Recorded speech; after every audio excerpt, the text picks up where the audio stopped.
Le train de l'inspiration va arriver en gare de l'Errance d'ici quelques instants, en espérant que votre trajet sera doux et confortable, comme ton trajet de la Bretagne jusqu'à 14e. Les Bretons débarquaient à Gare Montparnasse aussi dans le temps. Les trouvères de l'imaginaire vous souhaitent un bon voyage dans le train de la nouvelle année. Femmes magiques comme des gars, vos arrivées sont des départs. Pour réchauffer ma banquise, je me fais porteur de vos valises. Qu'est-ce que c'est lourd, Qu'est-ce que c'est tout cet amour, lumière, mais c'est si court par les temps qui courent, par les temps qui courent, par les temps qui courent, par les temps qui courent. Elles viennent casser ma solitude en ranimant des habitudes de mon passé. Elles dévalisent,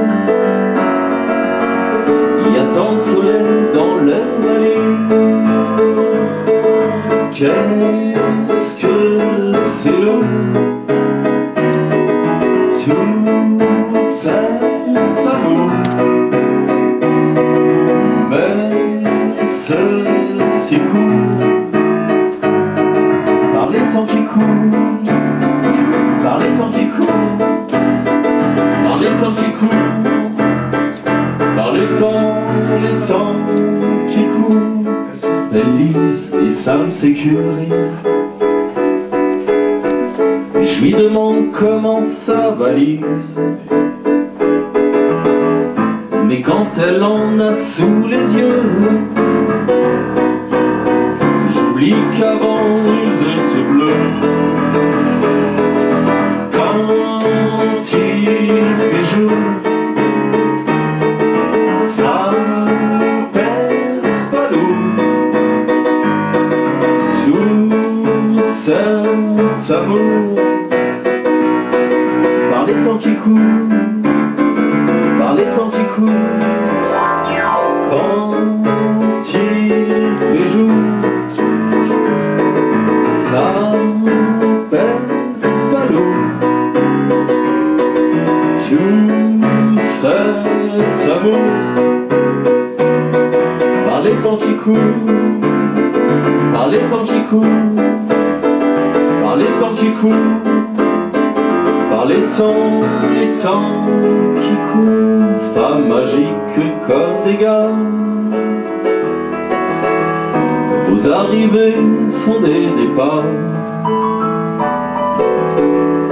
Pour réchauffer ma banquise, je me fais porteur de vos valises, de vos valises.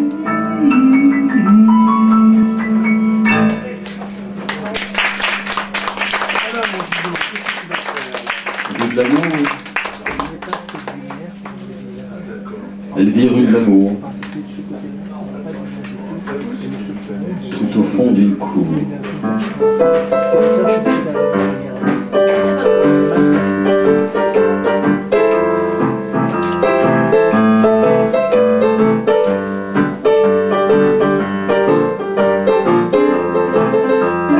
Elle vit rue de l'amour, tout au fond d'une cour.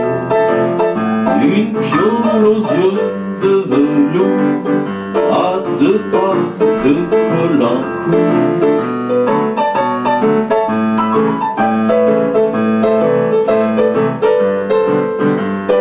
Elle loue son âme de déesse sur les pentes des abbesses. Princesse de la rue des dames, elle dégrafe le macadam intermédiaire.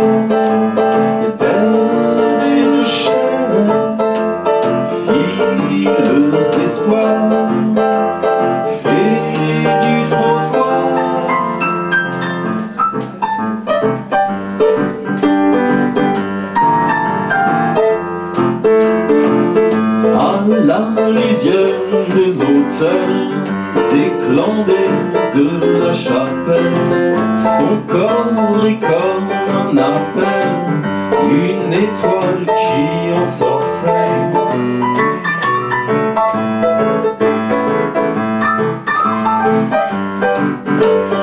Elle a commencé sa vie dans les bordels Saint-Denis.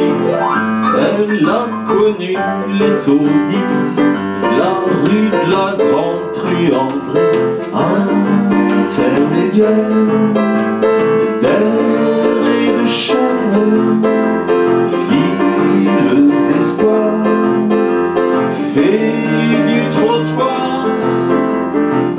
Elle vit rue de l'amour, tout au fond d'une cour, une piole aux yeux de velours, à 2 pas de Colincourt. Elle vit rue de l'amour, tout au fond d'une cour, une piole aux yeux de velours, à 2 pas de Colincourt.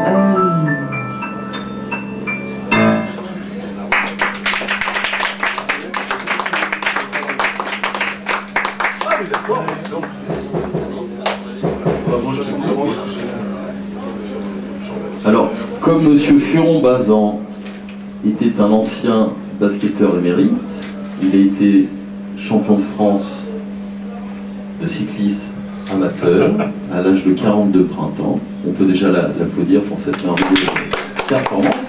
Il était basketteur, il a joué en National 2. Avec son père. Et lors d'un match de basket, il est tombé sous le panier, il s'est fait mal à ses mains, il est resté paralysé. Et quand je l'ai vu, je me suis dit, ce mec-là, ça doit être un très bon peintre aussi. Hein, il fait très belles esquisses, il a fait un très beau croquis aussi pour le florilège de la poésie. Et on lui dédie cette chanson parce que je pense qu'il est un amoureux de l'amour.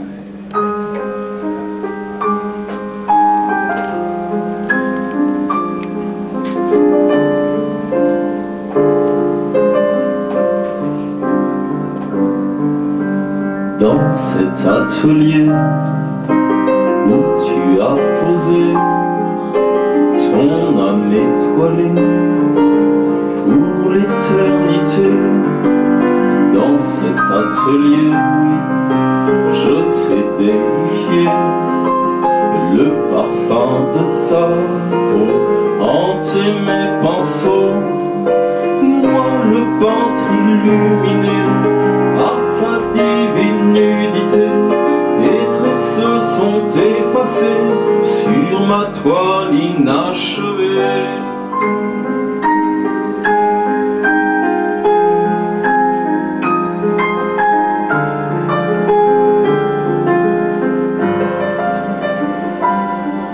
Sur mon chevalet, je te dessinais, sensuel et cruel, tu m'ensorcelais, tu courbais tes reins et mes doigts légers dans l'éclair du fusain esquissaient tes seins. Moi le peintre inconsolé par ta sensuelle nudité, vacillant sur le fusain, tes yeux se sont vite éteints. Dans le prisme des couleurs apparaissaient tes rondelles plantureuses et voluptueuses. Tu t'allongeais en silence pour satisfaire mon errance. Tu posais avec patience au pastel de ma déchéance, aux couleurs de mon délivrance. Moi le peintre illuminé par ta divine nudité, tes traits se sont effacés sur ma toile inachevée. Moi le peintre halluciné par tes formes sublimées, je n'ai pas su honorer ton immortelle beauté. Au lieu de ton âme, j'ai perdu ma flamme. Mon tableau en drame, la toile n'est plus qu'une larme. Moi le peintre inconsolé courbes sublimées, je n'ai jamais su trouver les secrets de ta beauté. Venu de ton âme, j'ai perdu ma flamme, mon tableau un drame, ma toile n'est plus qu'une larme. Moi, le peintre inconsolé, par tes courbes sublimées, je n'ai pas su honorer ton immortelle beauté.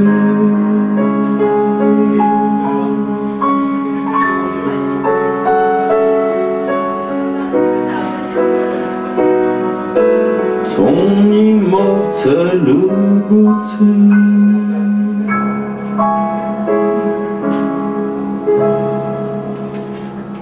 Monsieur Pierre, merci beaucoup. Merci Pierre.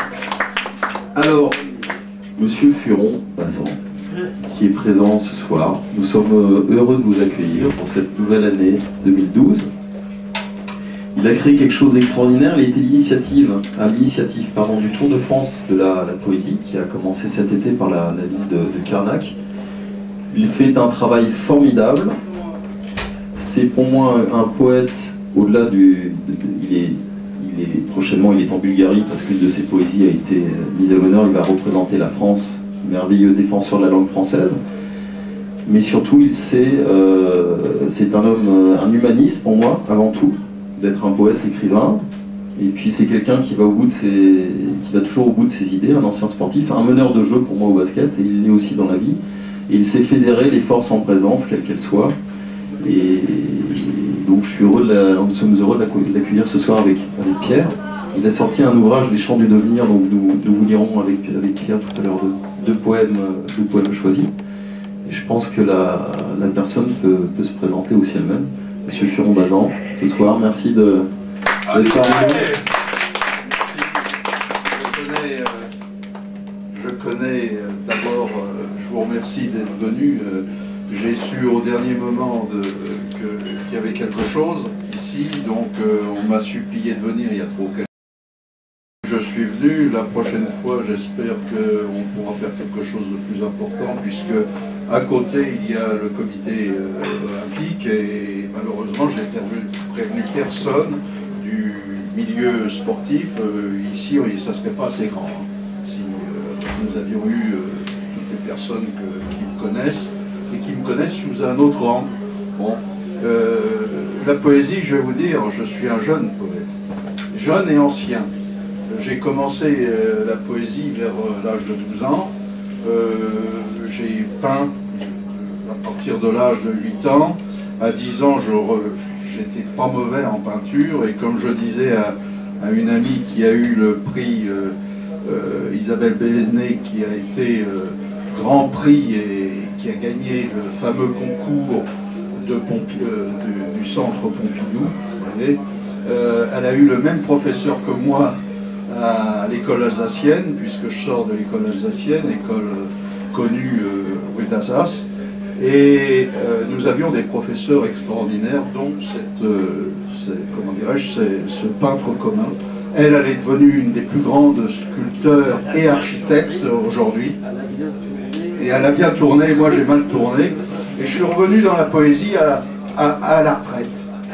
Pourquoi? Parce que tout simplement, il y a un homme qui a été extraordinaire et dont je salue, et vous le connaissez tous, les écrivains et les poétesses et les poètes, c'est tout simplement Jean Grassin.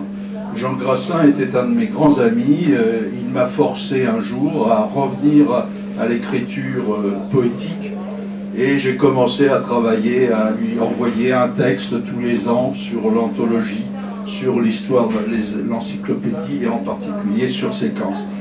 Et puis, le jour de sa mort, le 27 avril 2006, il a demandé à sa fille que je lui succède, considérant que j'étais sans doute l'homme adéquat.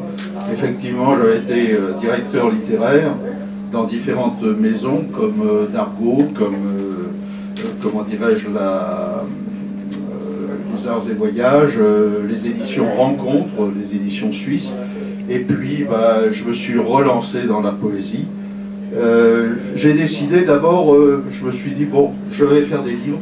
C'est vraiment, je le fais, tous les livres que j'imprime, si vous voulez, pour les poètes, je m'investis. Mais je m'investis, je prends 0 francs, 0 centimes.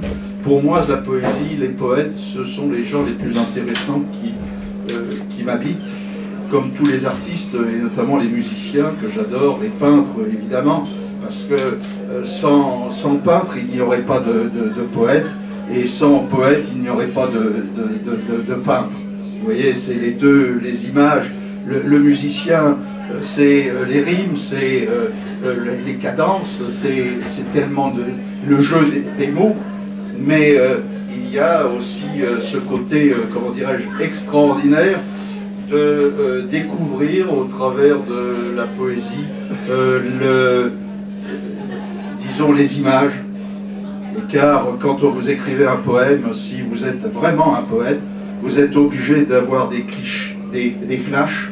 Et ces flashs, eh bien, vous savez les écrire, les calligraphier et les ciseler d'une façon extraordinaire. Ça, c'est ça la poésie, la véritable poésie. Hein. C'est pas les vers mirlitons. Hein. Les vers mirlitons, tout le monde est capable d'écrire un vers mirliton. N'importe quel journaliste qui a du talent, en 5 minutes, moi je vais vous faire 3 pages. Mais ça ne veut rien dire. C'est ce que vous avez aujourd'hui à la radio, à la télévision, et notamment à la radio, tous les matins, vous entendez des crétins vous présenter des textes qui sont révoltants, parce que c'est peut-être rigolo, mais toujours de taper sur une personne et tout, et de dire n'importe quoi, je vais vous dire, c'est lassant, lassant. Et malheureusement, c'est plus... Ils se prennent pour des chansonniers, mais... Qu'est-ce que je regrette, moi, les Pierre-Jean Vaillard, les gens comme ça, les Roca, et que j'ai bien connus, vous voyez. Et ça, c'était extraordinaire. Bon. Et donc, je suis revenu ensuite à la poésie, carrément, en écrivant un texte, 2 textes, 3 textes, et puis je me suis pris d'amour pour la poésie. Et aujourd'hui, je me consacre tellement aux autres. Hein, on a créé la Fédération internationale avec Joël Comte, avec Michel Ménard, avec mon ami René Lebars, et puis bien d'autres. Il faut que nous allions pour amener la poésie à son véritable rôle. Son véritable rôle, c'est justement de rentrer dans les écoles, de pouvoir, comment dirais-je, apporter quelque chose de nouveau, ce rêve qu'on a besoin, car vous avez bien remarqué autour de vous que tout le monde tout le monde est pressé, tout le monde dit n'importe quoi. Sur le Facebook, c'est par exemple le prix Charles Lequintrec que nous avons créé avec René Lebars. Eh bien, le prix Charles Lequintrec, il y en a maintenant qui se revendiquent d'avoir le prix Charles Lequintrec. Vous voyez, et même le président du jury a été attaqué dans le Facebook en disant qu'il n'avait jamais été président du jury, vous voyez. Donc on peut dire n'importe quoi aujourd'hui, méfiez-vous. Et méfiez-vous, la poésie c'est quelque chose de sérieux, mais c'est quelque chose qui apporte le rêve. Et c'est pour cela. Bon, ben moi j'ai pris ensuite le thème de l'amour. J'ai eu la chance dans ma vie de rencontrer beaucoup de femmes sur ma route et de les interviewer. Hein. Non, ne pense pas à autre chose. Mais si vous voulez, ça m'a plu beaucoup. Et c'est pourquoi aujourd'hui tous les textes que j'ai faits sont sur l'amour. Mais maintenant, je me réserve autre chose, c'est-à-dire de vous parler de l'avenir au travers de réflexions philosophiques, et ce qui est sur par exemple, Enfin, tu parles ce serait bien que tu parles de Florigège, des poètes francophones, parce que c'est un sacré travail. C'est un gros travail, et les gens ne s'imaginent pas ce que c'est que de faire un ouvrage seul, la mise en page et tout, mais c'est mon métier. C'est pas extraordinaire. Combien tu es poète pour ce ouvrage? Vous faites ça chaque année? Vous faites ça chaque année? Chaque année. Et c'est très lourd, c'est très lourd. 100 poètes. Ouais. Au moins le minimum. La force d'Olivier, c'est de créer, grâce à René, j'ai découvert Cabot de notre manière, parce que moi je vais souvent dans ce coin-là. C'était formidable. Tu parlais de ça tout à l'heure, il y a 2 ans, comme ça, arriver à Cabourg, réussir dans cette ville, à créer une utopie réalisable, de mettre des stands, de mettre un podium, de faire de la poésie pour les gens qui se promènent, et puis le soir, ça a duré combien de jours, c'est ça? 2 jours, et l'année prochaine, justement cette année, je peux vous annoncer que nous aurons en Bretagne, vous êtes au courant qu'il s'est passé quelque chose de catastrophique pour les Bretons, en tout cas nous, sensibilisés par l'écologie, c'est ce fameux bateau. Et je vous propose tous de venir, vous allez voir, c'est quelque chose de formidable. Nous sommes 3 associations, une association de peinture, c'est Images de Bretagne, l'Office de tourisme du Morbihan, qui sont dans le coup aussi, et donc ça va être quelque chose d'assez formidable, avec concours de poésie sur la mer, puisque nous avons trouvé un titre qui s'appelle Cultivons la mer. Cultivons la mer, ça veut dire beaucoup de choses. Vous savez qu'il y a des agriculteurs de la mer, contrairement à ce que l'on pense, il y a des vrais agriculteurs, vous les trouvez, ce sont les ostréiculteurs, les conchyliculteurs, et puis un nom, les cultivateurs, qui sont en réalité ceux qui s'occupent et qui cultivent en quelque sorte les palourdes. Vous voyez, bon, vers Pénétin, dans le Morbihan. Et donc nous allons faire quelque chose de formidable avec eux. Nous allons proposer, et ça dites-le autour de vous, des concours et hors concours. Nous allons amener dans les ateliers notamment des ostréiculteurs et dans des endroits assez exceptionnels pour les paysages. On va aller encore à Etel, on va aller en bateau et on va choisir des lieux où tous les artistes peintres qui le souhaiteront pourront venir travailler et laisseront leur œuvre qui seront exposées exactement comme pour les poètes. On va proposer un thème, la poésie et la mer. Et évidemment, comme nous avons fait pour le Tour de France, nous allons les présenter non pas sur une feuille de papier, vous voyez, fait n'importe comment, mais tout simplement avec la classe, parce que le poète est un homme ou une femme qui a la classe, donc nous devons démontrer à tout le monde que nous avons la classe et présenter cela avec un très beau tableau où on n'a pas honte de les présenter, si vous voulez, au grand public. Et ça, nous allons le faire avec 3 jours. Alors il y aura un jour justement pour les artistes peintres et pour les poètes, mais ensuite à Etel, où il y aura des sites, des logis, comment dirais-je, dans lesquels on pourra, comment dirais-je, héberger les gens. Nous aurons une journée qui commencera par la découverte à 1 km du bateau qui se trouve actuellement, qui est désossé. Vous verrez, on vous fera visiter les dunes et on vous expliquera en réalité ce qu'est comment dirais-je, ce que sont les dunes avec la flore, et ensuite on terminera par le plancton. On vous présentera ce que l'on peut faire avec le plancton aujourd'hui, ce qui est très intéressant. Et puis l'après-midi, les poètes pourront s'exprimer librement avec conférences. Et le soir, il y aura un dîner, comment dirais-je, avec Pierre et Guillaume. Et le lendemain, nous aurons pour terminer la messe pour les poètes, et puis qui est très importante pour pas mal de poètes, mais avec, comment dirais-je, des chants grégoriens en tout cas. Et puis nous aurons l'après-midi sur les chantiers ostréicoles, une grande fête, et qui se terminera par un conte irlandais de Gilles Cerdan. Voilà ce que je vous propose, et je peux vous dire que ça va être quelque chose d'assez formidable. Ceux qui ont assisté en 2007 à l'événement à Carnac. Et déjà en 2013, nous aurons Carnac, c'est assuré aujourd'hui, ainsi que pas mal d'autres endroits. Voilà ce que j'avais à dire.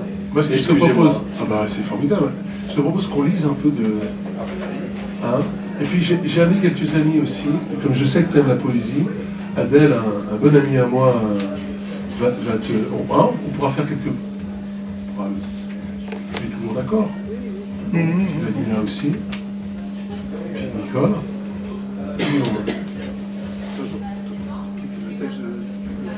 Bien sûr. On fera ça tout à l'heure. Alors, dans les champs du devenir, Monsieur Furon-Bazan, vous pourrez trouver le livre. Attends,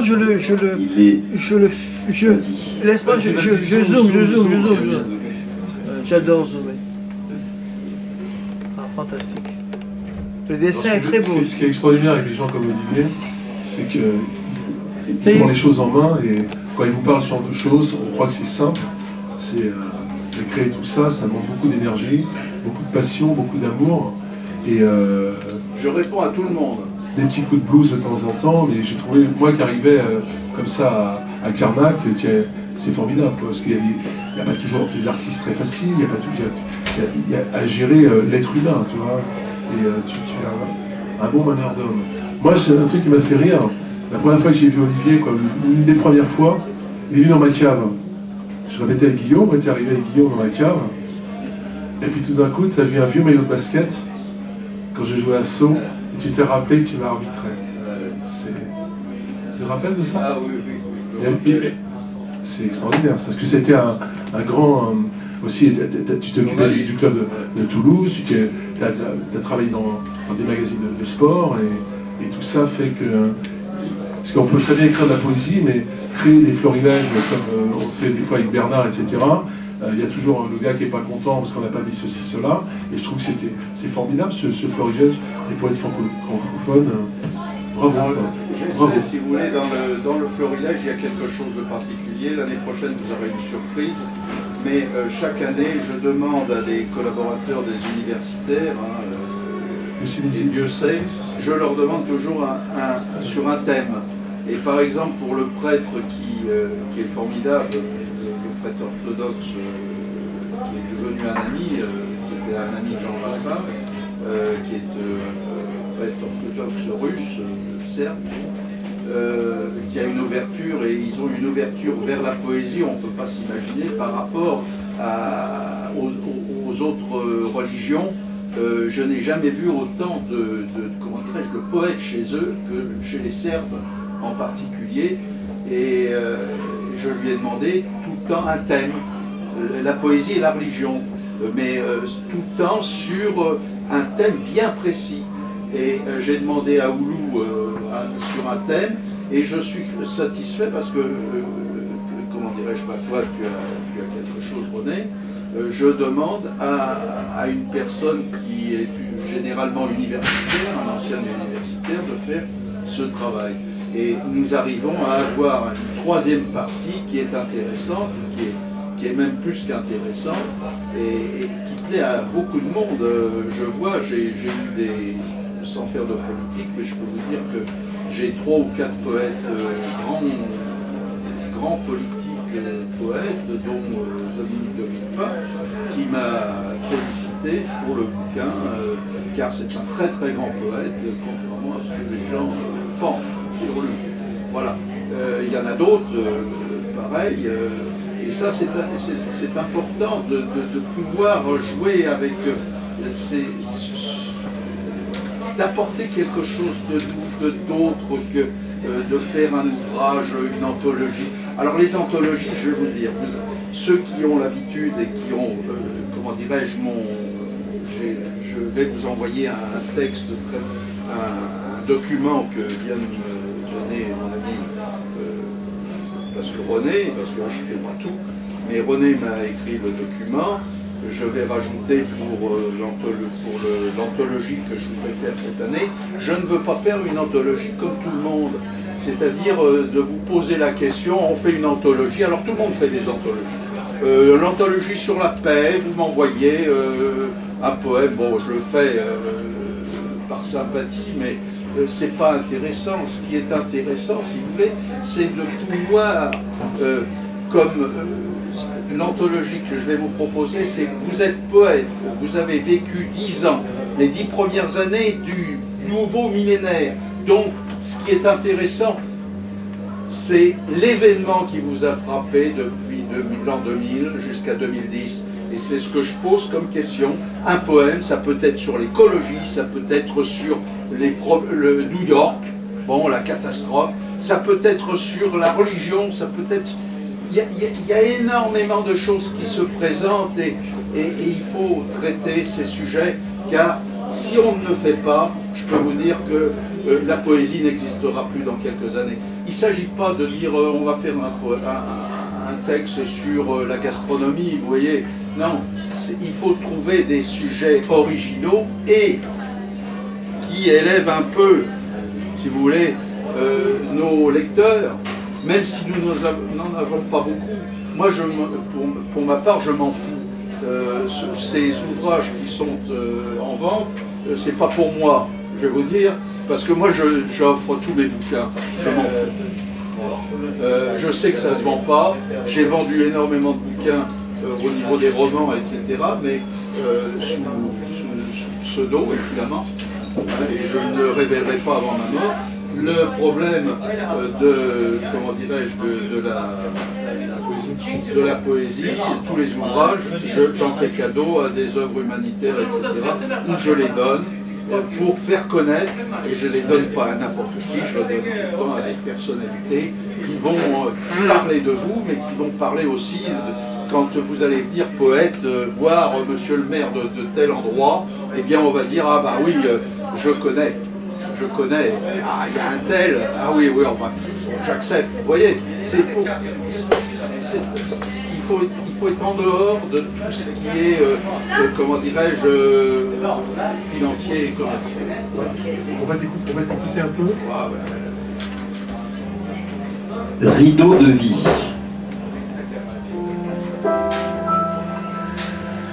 Les rideaux de la vie flottent au crépuscule. D'un coucher de soleil parfois récalcitrant, plongeant son globe rougeâtre dans l'océan impétrant, cachant quelquefois un voile usé pour provoquer Hercule. La nuit est si sombre qu'elle se confond à la mort. Calculatrice, elle se baigne dans la pénombre d'une lune blafarde dissimulée par l'ombre. Elle n'est plus que moribonde, tel est son sort. Le jour est son contraire, affichant un monde des vivants, aux multiples formes contrastant avec la hantise déballée de ces fées et mystérieuses âmes qui, telles des feux follets, arrachent les cœurs et les esprits parfois captivants. La journée avec ses soleils colériques et puissants, ces hommes portant chacun d'eux le destin, brutalisant toutes les sensibleries contre un énorme festin, entre les dieux impertinents d'un univers ravissant. La pluie inonde de chagrin les prières des bannis. L'arc-en-ciel décrit les amours, bon présage d'une vie sentimentale, aux fantasmes aussi sages que les douceurs d'un été embrasé, mais béni. La tempête gronde dans ce monde fait d'insatisfaction, d'injustice et de compétition souvent mal comprise, pour des voisins dont les hasards sont méprises. Alors les vents soufflent et entrent en action.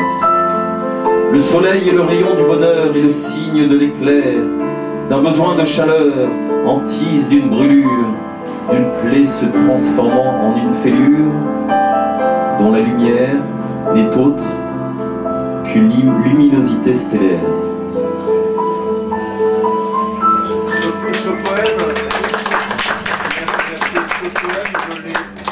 Ce poème, je l'ai écrit après une rencontre je me souviens, j'avais un très très grand copain qui était journaliste et on suivait le Tour de France et c'était Antoine Blondin.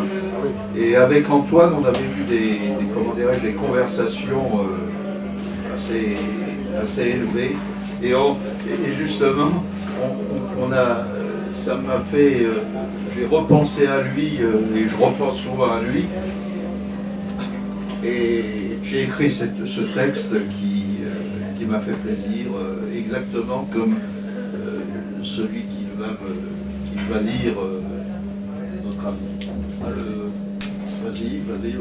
Vas-y, choisis. Crainte.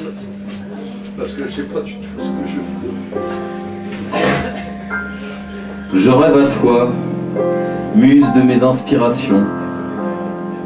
Sans toi, je ne suis plus qu'un bateau ivre, perdant ses dernières illusions de vivre, puisque tu es ma propre respiration. Je perçois la colère écumante des vagues. Sans toi, je suis réduit aux turbulences et au naufrage de ma pensée, au silence profond d'une mémoire qui divague. Je songe à toi, muse de mes élucubrations. Frappé par cette puissance créatrice, je te sens guider ma plume dévastatrice, avec tes couleurs sur la toile, forçant admiration. Je ressens avec toi, muse, ce goût de chérir, cette luminosité décrite par ce figuratif imagé, qui, au fil des marées, apparaît endommagé, avec ce pinceau pour seul guide de l'avenir. Avec toi, je retrouve les saveurs de la création, le sens des mots, l'ivresse des sons, cette musique charnelle, devenue raison. Je goûte avec toi, muse, cette jouissance silencieuse, devant la lecture d'un quatrain voluptueux, ou face à l'harmonie d'un tableau vertueux.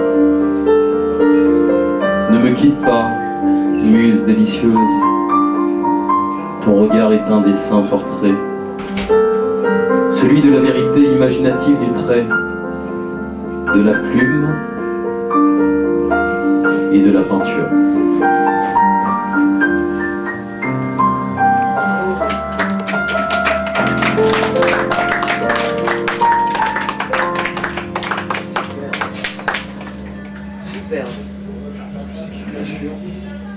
Écoute, on a pas mal d'invités aussi là aujourd'hui. Est-ce que Nicole, tu veux venir un peu? Alors tu vois, Nicole, c'est quelqu'un comme tu, c'est des gens comme tu les aimes. Nicole, elle a travaillé pour toute sa vie comme infirmière urgentiste pour les petits bébés. Tu vois, dans un grand hôpital, t'imagines, de nuit, etc. Aujourd'hui, je l'ai entraînée dans le monde poétique. J'ai monté un petit atelier dans ma banlieue. Elle m'aide beaucoup. Elle s'occupe aussi dans une association de gens qui ne vont pas bien, et par la poésie, par l'art manuel aussi, hein, tu fais de la peinture, etc., pour donner un petit peu de vie et de bonheur. Et ça marche. Des petites choses comme ça, tu vois, par la peinture, par la musique.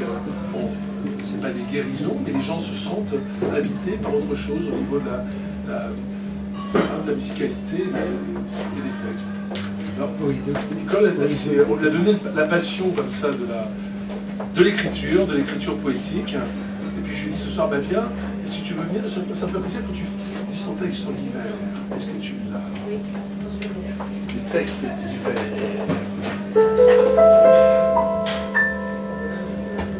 Ok.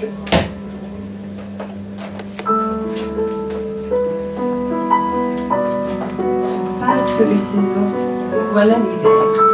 La nature s'endort et se repose. Les frais matins remplis de brume nous donnent l'envie de rejoindre la magie de l'aurore. La vie est là, qui somnole, sous l'écorce des arbres. Vêtue d'un beau manteau blanc, un tas de branchages abrite un hérisson qui dort paisiblement. Un vieux péracanta, habillé de baies rouges, nourrit un rouge-gorge.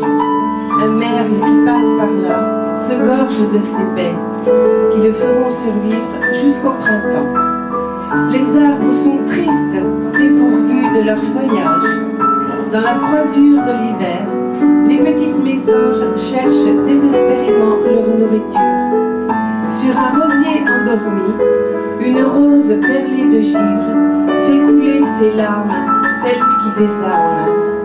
Bien les frimas de l'hiver s'éloigneront, la nature s'éveillera pour laisser place au printemps, et les chants des oiseaux résonneront à nouveau.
Peut-être que tu as entendu parler de cette comédie musicale R.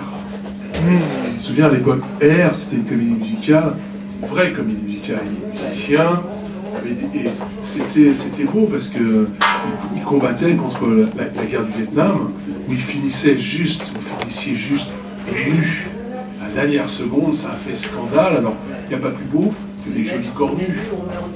Voilà. Et Vanina Michel était la vedette de R, mais c'est une spécialiste de Jacques Prévert en musique. Et ça me ferait plaisir quand tu viens me faire l'honneur de de voix. Est-ce que tu me chantes un ou deux prévers?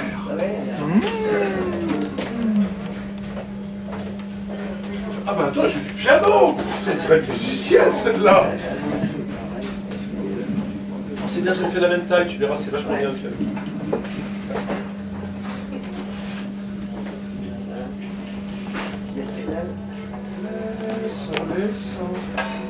Attends, je chante dessus. Attends, je vais durer tout ça. C'est le bordel. Oui, ça va bien. Oui, moi je suis un peu go-between, comme je dis.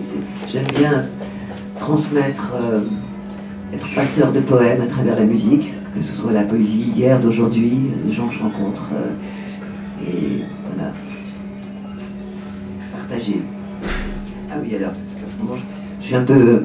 J'étais bouleversée par les textes que j'ai entendus, parce que j'ai un ami qui était mon complice de toujours au violoncelle, qui vient de mourir, Denis Vanek. On l'a enterré ce matin, et je suis encore un petit peu sous le choc, et ces poèmes m'ont particulièrement touché, que je viens d'entendre. La vie est dans la mort est dans la vie. A-I-D-N-T, comme disait Prévert. Dis-moi, Mélina, Oui. pour les gens, Denis Vanek, c'était un violoncelliste extraordinaire qui a accompagné Jacques Higelin pendant des années. Je ne sais pas si vous avez déjà vu Higelin sur scène avec son... Voilà, Mogador, la grande époque. Les puis, bois de champagne, et puis il a fait, je crois, dans il sa a joué avec jeunesse, Dick Garn, il a joué dans l'Orchestre Symphonique de Belgique. il a fait Welsh Collection. Et puis il avait son groupe Musique Flexible. Et puis il a joué aussi avec, moi je l'ai croisé il y a 40 ans avec Bernard Lubat. Et c'était un atypique, moi je l'appelais le Buster Keaton de violoncelle, parce que il avait une présence sur scène et il avait plusieurs violoncelles qui étaient des prototypes uniques, quoi. Violoncelle électrique avec sa statue en haut du manche, et sur scène c'était un clown aussi, c'était un poète et qui avait un humour à lui, sa façon d'être avec son violoncelle et sa musique. Et il était, sa musique était aussi brillante, ça allait de Jean-Sébastien Bach à Jimi Hendrix, enfin c'était la musique sans frontières. Donc j'ai une pensée pour lui. Je vais peut-être lui chanter cette chanson de...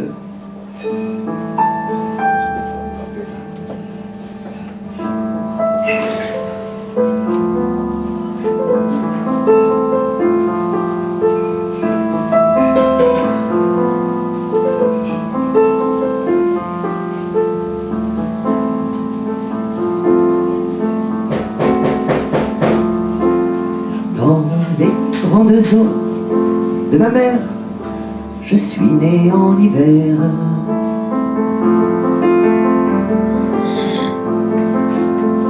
Une nuit de février,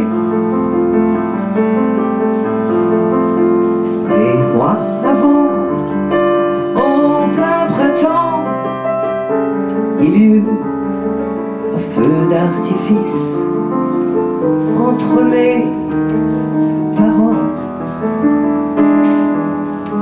C'était le soleil de la vie. Et moi déjà j'étais dedans.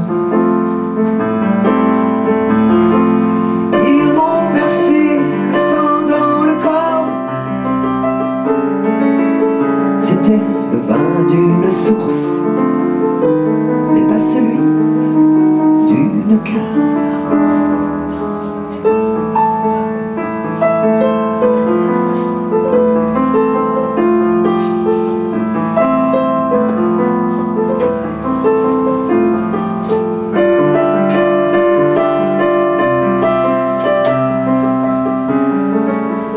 Et moi aussi un jour,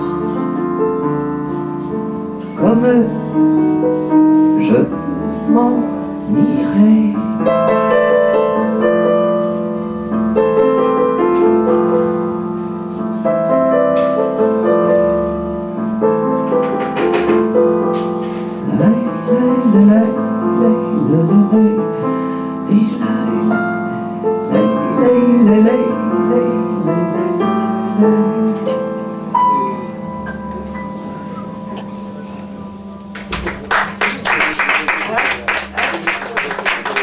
C'est un texte de Prévert, ça, j'ai fait musique. Je revisite Prévert en dehors des classiques et du tableau noir de l'école. Alors, vous savez que Prévert écrivait en anglais, mais vous allez voir comment, à l'époque, c'est au moment de la guerre du Vietnam, il s'amuse avec la langue dominante. Là, je vais d'abord vous faire la chanson la plus courte de l'année. Mangez sur l'herbe, dépêchez-vous. Un jour ou l'autre, l'herbe mangera sur vous. Voilà.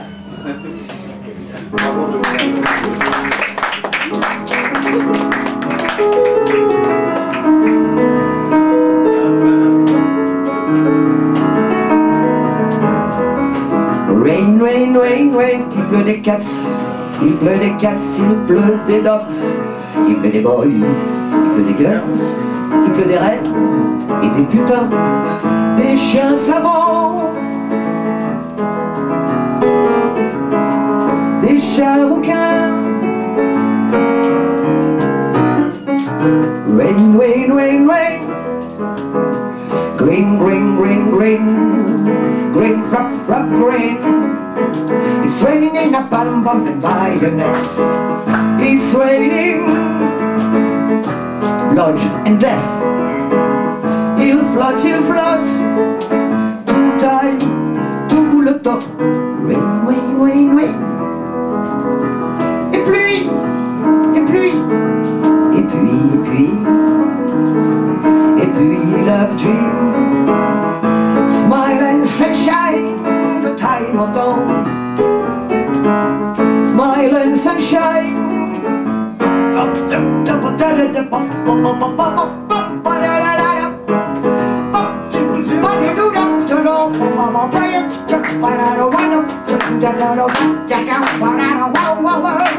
Rain, rain, rain, rain, il pleut des cats, il pleut des cats, il pleut des dogs, il pleut des boys, il pleut des girls, il pleut des reines et des putains, des chiens savants,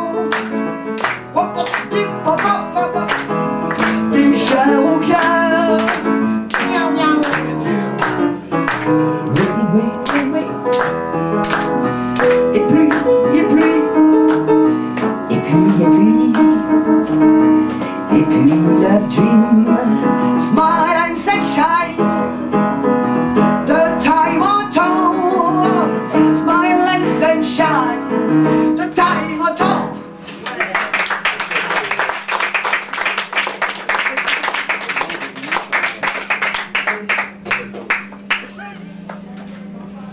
Je crois que vous êtes venu spécialement comme une envoyée de Liliane pour Olivier. Liliane ne pouvait pas être là. Liliane Veillère. Donc, messagère. Pour toi. Oh, quelle chance alors. Une messagère de elle.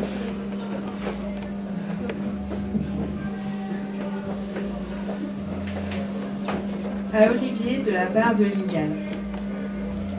La vie dans notre monde se manifeste sous forme de créatures les plus diverses.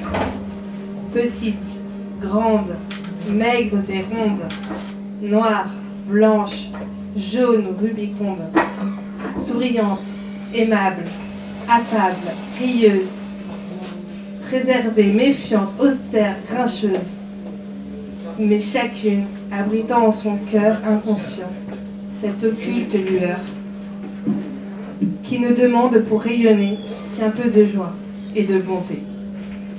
Trop souvent tu es grognon, cher Olivier, parfois difficile à contenter, mais derrière cette carapace, je parierais que tu caches un potentiel évident, ouvert aux sentiments. Une vraie capacité de sincère amitié. Pour des cachés au fond du cœur, voici pour toi une chanson. Qu'importe si nous sommes hors saison. Vas-y, Liliane. Alors, j'ai pas pu la tester la chanson parce que Liliane m'a envoyé hier un texto hier soir. Et donc, John Muse. Tu vas dire le texte, tu vas dire la chanson, ou tu portes un petit papier, toi.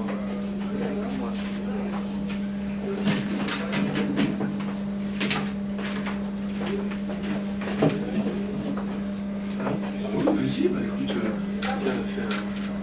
Sur la place chauffée au soleil, une fille s'est mise à danser. Elle tourne toujours pareille aux danseuses d'antiquité. Sur la ville, il fait trop chaud. Hommes et femmes sont assoupis et regardent par le carreau cette fille qui danse à midi. Ainsi, certains jours paraît une flamme à nos yeux. À l'église où j'allais, on l'appelait le bon Dieu.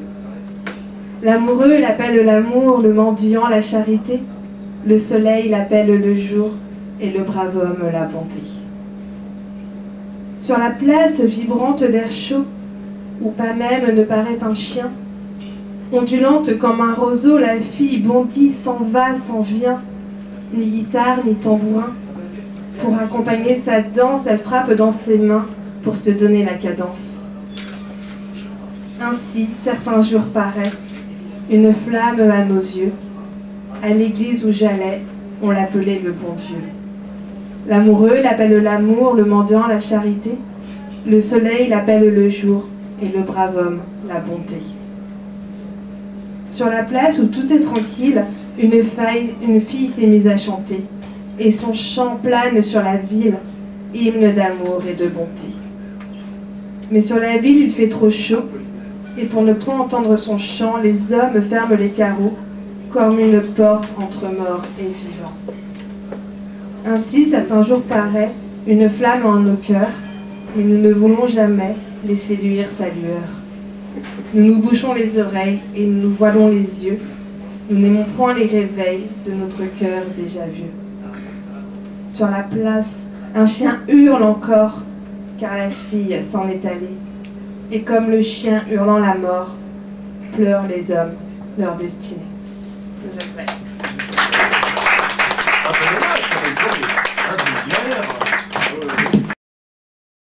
Toujours porté la poésie de Ferré, la poésie des grands poètes. Et ce soir, il vient à Mont-Adèle.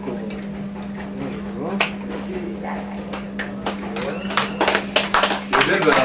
On fait l'Apollinaire. Adèle, tu as envie?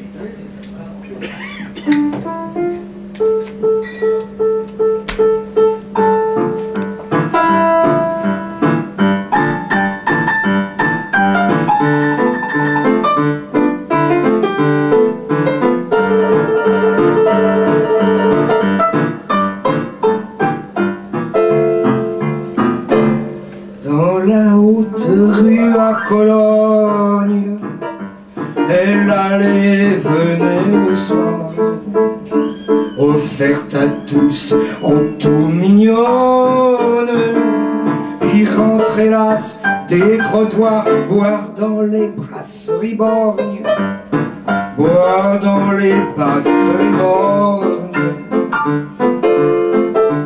Elle se mettait sur la paille pour un maquereau roux et rose. Il était juif et sentait l'ail, et l'avait venant de Formose, tiré d'un bordel de Shanghai, tiré d'un bordel de Shanghai. Je connais gens de toutes sortes, ils n'égalent pas leur destin, indécis comme feuilles mortes. Leurs yeux sont des feux mal éteints, leur cœur bouge comme leur porte, leur cœur bouge comme leur porte. Dans la haute rue à Cologne, elle allait et venait le soir, offerte à tous en tout mignonne, puis rentrait lasse des trottoirs, boire très tard dans les brasseries bornes. Elle se mettait sur la paille pour un maquereau roux et rose. Il était juif, il sentait l'ail, et avait venant de Formose, tiré d'un bordel de Shanghai. Je connais gens de toutes sortes, ils n'égalent pas leur destin, indécis comme feuilles mortes. Leurs yeux sont des feux mal éteints, leur cœur bouge comme leur porte. La la la la la la la la.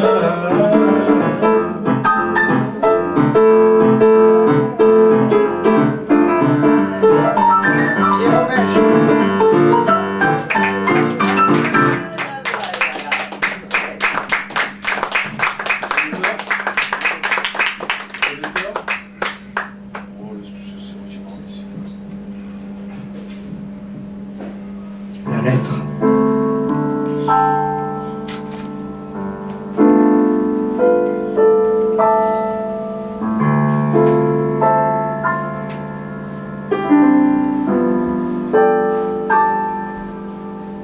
Ton ombre est là,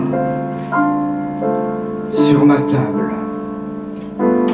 et je ne saurais te dire comment le soleil factice des lampes s'en arrange.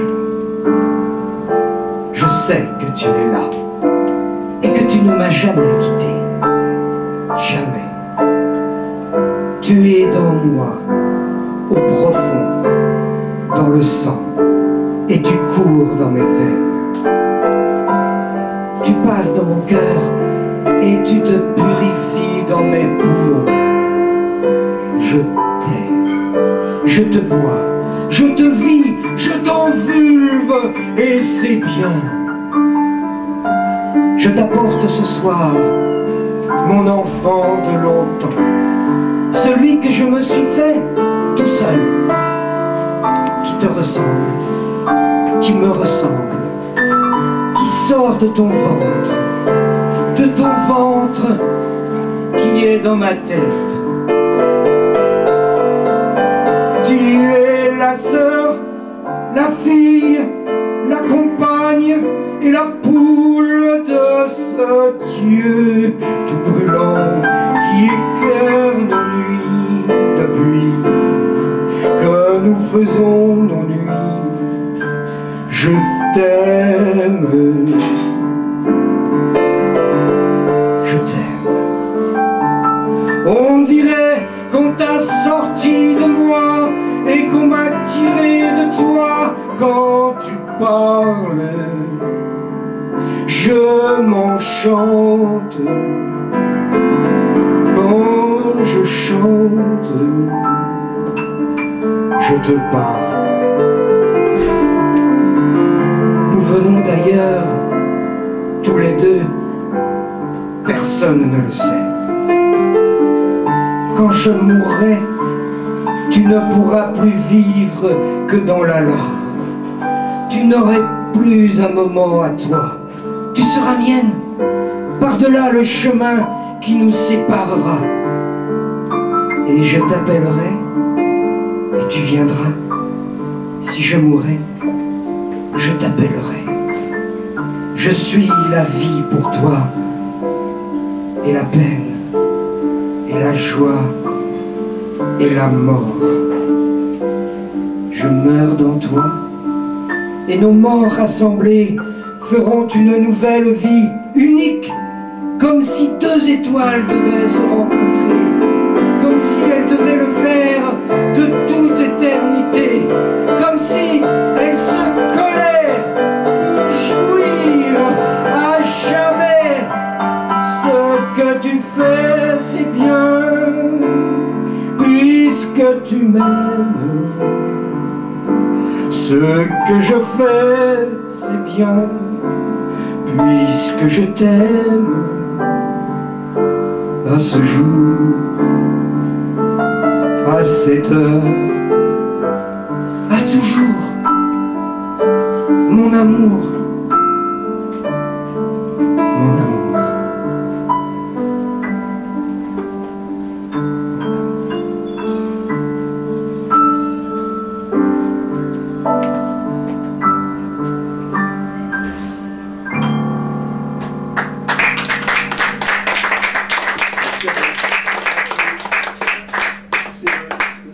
C'est la plus grande joie que je peux avoir aujourd'hui, que tu m'as fait extrêmement plaisir parce que tout à fait par hasard, tu ne le savais pas, mais j'ai commencé à France Culture en 1963, j'étais stagiaire et je faisais notamment une émission qui s'appelait le Masque et la Plume, et j'ai connu justement plusieurs grands princes de la littérature à l'époque et qui m'ont donné l'occasion de faire ma première émission, et mon rêve c'était de faire une émission sur Léo Ferré, et j'ai commencé par Léo Ferré en 1963 à sortir un document d'1 heure j'étais jeune journaliste, j'avais quoi, à peine 6 mois de métier, et c'est un peu ça qui m'a aidé, car j'ai eu la chance ensuite d'avoir été repéré par Raymond Queneau, et Raymond Queneau m'a demandé ensuite d'écrire pour la Pléiade une encyclopédie sportive sur le sport à l'époque. Et vraiment ça m'a fait plaisir parce que il n'y a pas beaucoup de grands noms. Aujourd'hui par exemple, on me parle beaucoup et j'ai eu là, cette joie d'être édité en Roumanie, en roumain, et je suis avec ce Sioran, dans le même ouvrage que Sioran, où on parlait de ma poésie, et cette poésie, si vous voulez, je fais partie peut-être des derniers surréalistes. Et ça me fait plaisir parce que, si tu veux, ça sort des tripes. La poésie doit sortir des tripes. On doit sentir quelque chose. À l'école de la poésie, on n'apprend pas. On ne l'apprend pas. Voilà. On ne l'apprend pas. Ça, c'est exactement, c'est vrai. Ça ne s'apprend pas. Ça vient naturellement. Les poètes qui comptent sur leur doigt. Ça, c'est le problème à l'éducation nationale. C'est C'est le le problème à l'éducation nationale où aux enfants on apprend par cœur la poésie sans qu'ils comprennent ce qui est. Ils doivent apprendre par cœur. Et encore, maintenant, on ne leur apprend pas, c'est ce qui est bien dommage. Je vais vous donner un exemple. Je fais des animations avec des enfants. Sur 20 enfants entre 7 et 12 ans qui ont appris Prévert à l'école, qui ont le CM1, CM2, qui apprennent le cancre, aucun n'a pu me donner la définition du mot cancre. Ils ne savaient pas ce que c'était. Et... Ouais, mais ils vont te dire un chelou. Voilà. Non, mais ils ne savaient pas. Il y en a un qui m'a dit, ça aurait fait rire Prévert, c'est ce qu'on accroche au bateau, on confondait avec l'encre. Donc c'est plus à moi la mode, mais il restait par cœur le poème sans comprendre le sens. Ouais, parce que les mots changent. Ouais, mais tu vas pas comprendre de la même manière à 7 ans ou à 17 ans. Il dit oui avec son cœur, il dit non, professeur. Moi, quand j'ai appris cette poésie à l'école, j'étais obligé de mettre mes mains comme ça, et mes mains avec le... Je disais, mais merde, ça n'a rien à voir avec ce qu'il racontait. Avec ce qu'il dit. Et on nous mettait une note, alors toi 7 sur 10, toi 8. Je crois qu'il y aura toujours... C'est beau, tu vois, dans ce genre de petit endroit, voilà, des gens comme Vanina, des gens comme Nicole, voilà, on se battra toujours.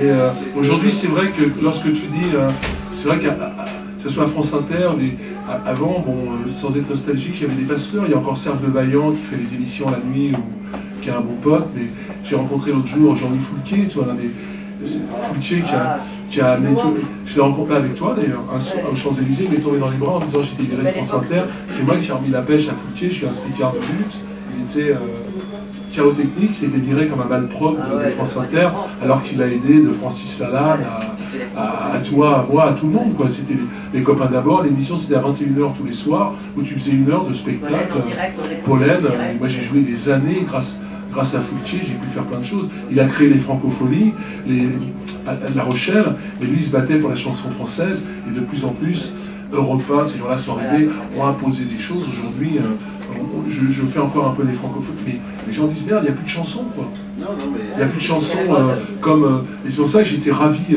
quand j'ai connu Adèle, on s'est connus... j'ai été entraîné par la musique d'Adèle, parce que Adèle est un ciseleur de jukebox. Voilà, il répare des jukebox et c'est ta passion, quoi. Alors il faut que tu vois sur ce stand au plus, et j'ai entendu un son, je dis tiens, ça c'est pas un son. Et puis on est devenus potes, et puis bon, t'as toujours porté la poésie de Ferré, et on en a fait des choses. Hein. Je suis né le même jour à la même heure. Non mais même, tu te reprends. Alors on se retrouve dans des trucs, un jour il m'a fait jouer Perséchage Général, je dis on va se faire jeter. Il m'envoie ses vœux tous les ans. Non, c'est sa femme. Voilà, ça m'a fait plaisir de travailler Ferré, tu vois, les canards.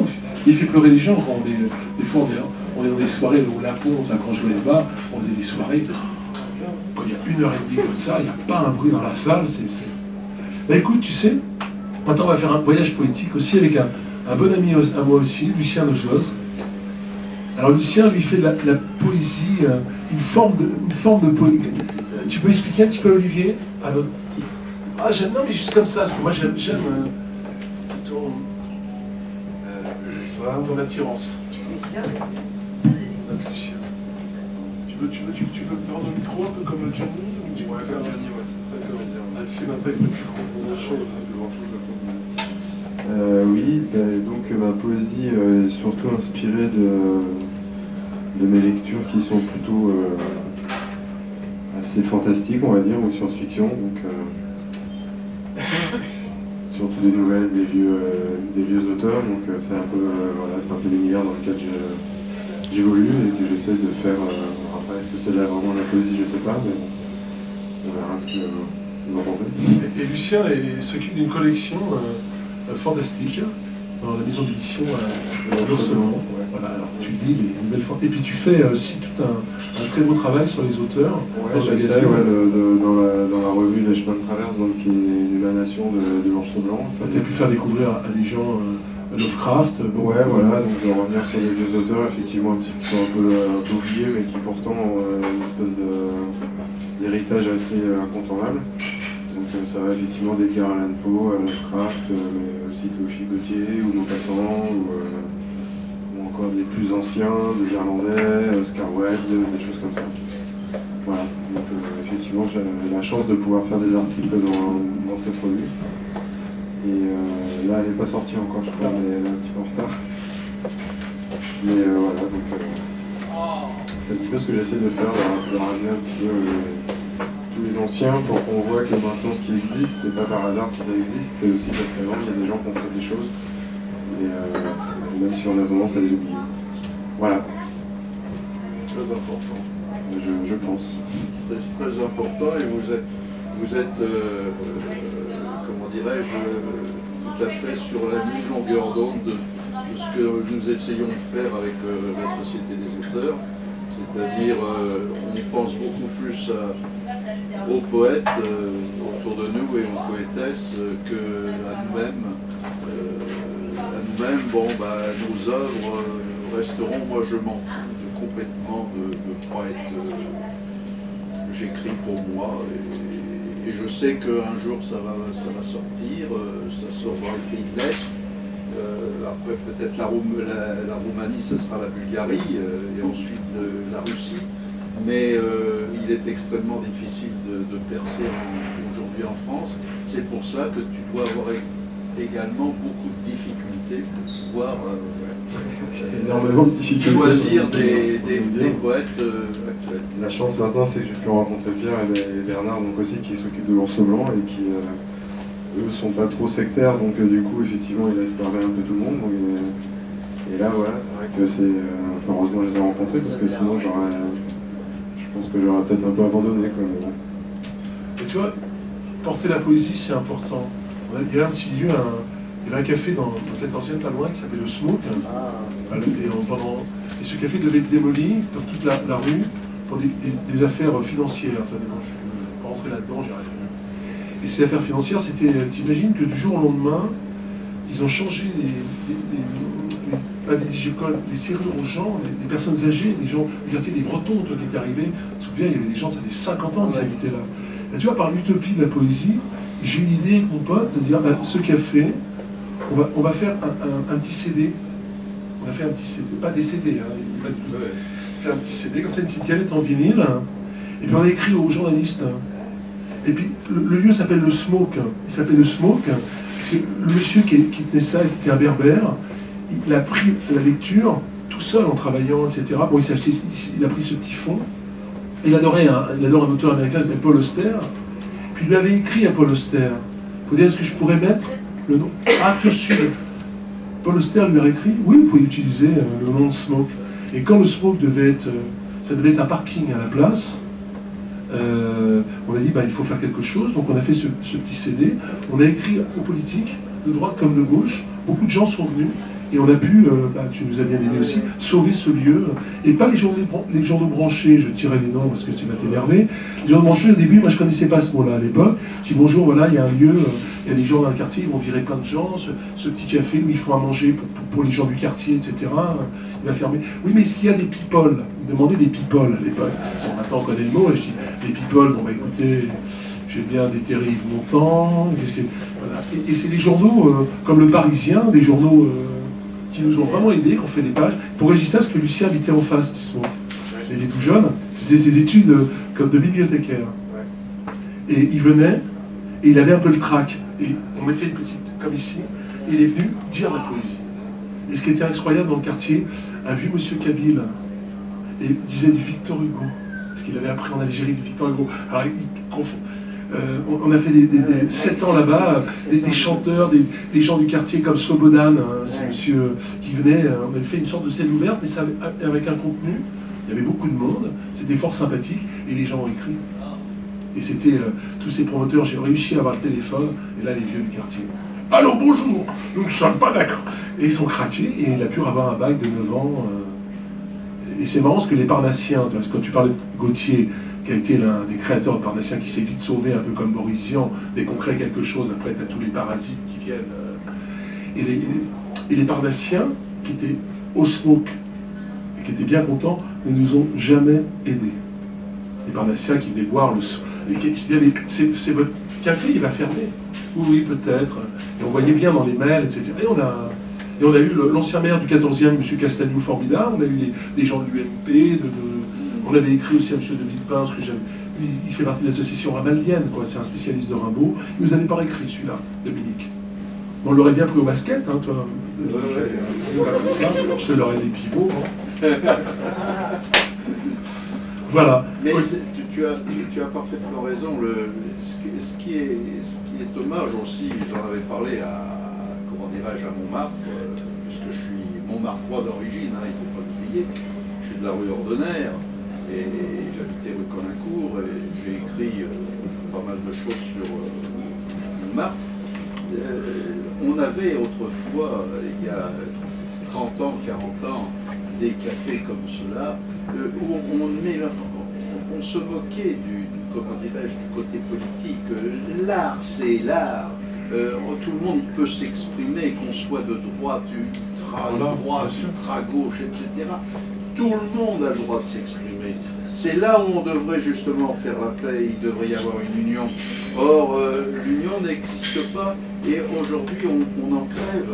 On en crève parce qu'il y a 30 ans, tu avais le Procope, c'était quelque chose d'extraordinaire. Tu avais aux Armes de la Ville, lorsque mon beau-père animait aux Armes de la Ville, au Procope, et même au théâtre du Tertre à Montmartre, et surtout le Club Saint-Germain qui est fermé, le Club Saint-Germain avec des gens comme Kraft, etc., avec Olivier Messiaen, le grand musicien, et son frère. Je me souviens, c'était formidable. Vous aviez les grands peintres, les grands musiciens, les gars de l'Académie de la Comédie Française. Moi, je me souviens avec Jean Piat, avec Weber. Aujourd'hui, ils ne viennent plus parce que c'est la médiocrité dans la médiocrité. Il faut pas on est obligé de le dire, ça. Moi, je m'en fous maintenant. Je suis vieux, donc. Mais je suis un peu comme, si vous voulez, Paul Léoto aujourd'hui, je m'exprime comme lui parce que je suis à révolter, ou comme Charles Quintrec qui s'exprimait de cette manière avec ses collègues journalistes. Et, à la fin, on s'énerve. On s'énerve et en tout cas, félicitations parce que ça, vous allez maintenir justement cette poésie linéaire, car en réalité, quand on regarde bien depuis Ronsard et Villon, il y a une évolution et il y aura toujours une évolution dans la poésie, car c'est la pensée. Et ce n'est pas une pensée unique que nous devons transporter, mais des pensées. C'est ça qui est important. Voilà, j'avais ça à dire, je suis trop long. Mais... Ah non, c'est beau. C'est bizarre d'entendre des mots un peu.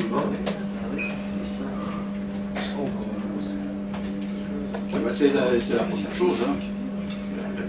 Si on ne sait pas s'exprimer, le mot c'est la plus belle des choses. Hein. Toi tu en sais quelque chose puisque tu travailles régulièrement et tu associes les mots aux notes de musique. C'est encore mieux. Bien, alors maintenant on passe aux choses sérieuses. Celui-là s'appelle Incisive. Alors, quelle puissance ancestrale et maléfique a su faire de moi cette bête au contour famélique. Quelle malfaisance m'a piqué le sens de ma vie oubliée. Par quel entendement suis-je condamné à voir au plus profond de la nuit? Par quel nectar impie dois-je assouvir ma soif désespérée? Dans votre sang, mon carnage, tel est mon breuvage. Il irrigue mes artères sans âge, il réchauffe mon corps sans image, me sort du cercueil sans embâge. Tous les soirs je guette à la sortie des bars, autour de qui mon envergure se déploiera dans le noir, les pas de qui je suivrai, les yeux hagards, au cou de qui je planterai mes dents poignards. Tremblez, courez, fuyez, hurlez, je frappe au hasard, mort froide mais morsure, par ma bouche, écrin de ma morsure, je viens pour vous boire, vous, les agneaux à égorger, vous, mon bétail à saigner, vous, mon cheptel à décimer, vous, mes poulets à sacrifier. Quelle gorge mes canines doivent-elles déchiqueter pour que cesse enfin cette cavalcade hallucinée? C'est fini.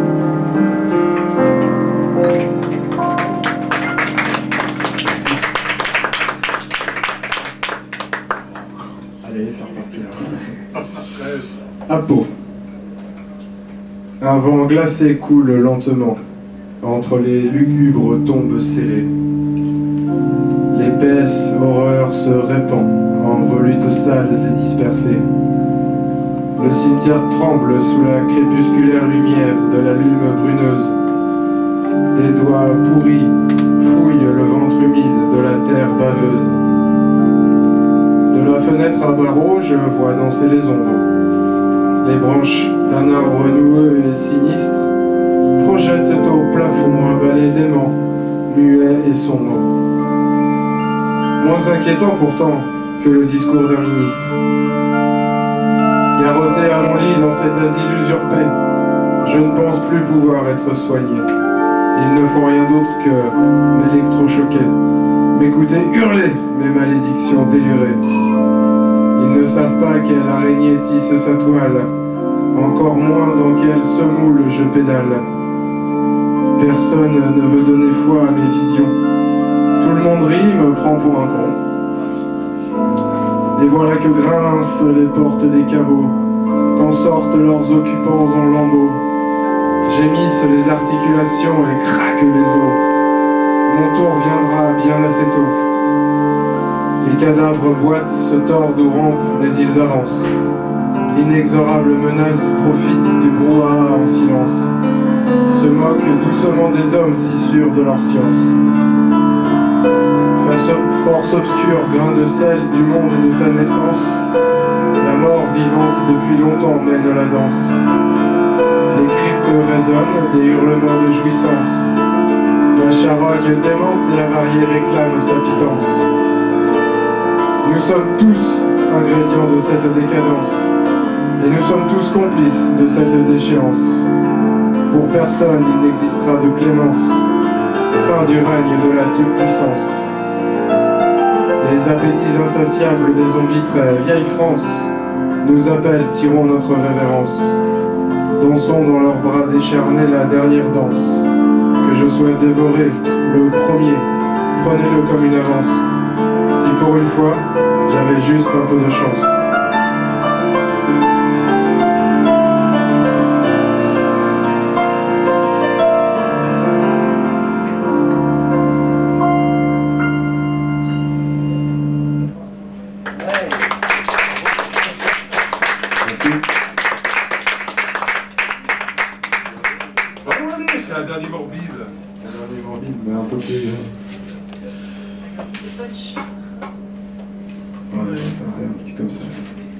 Alors celui-là, c'est Le Père Noël est un zombie. Ah oui, on l'a déjà fait celui-là. Ouais.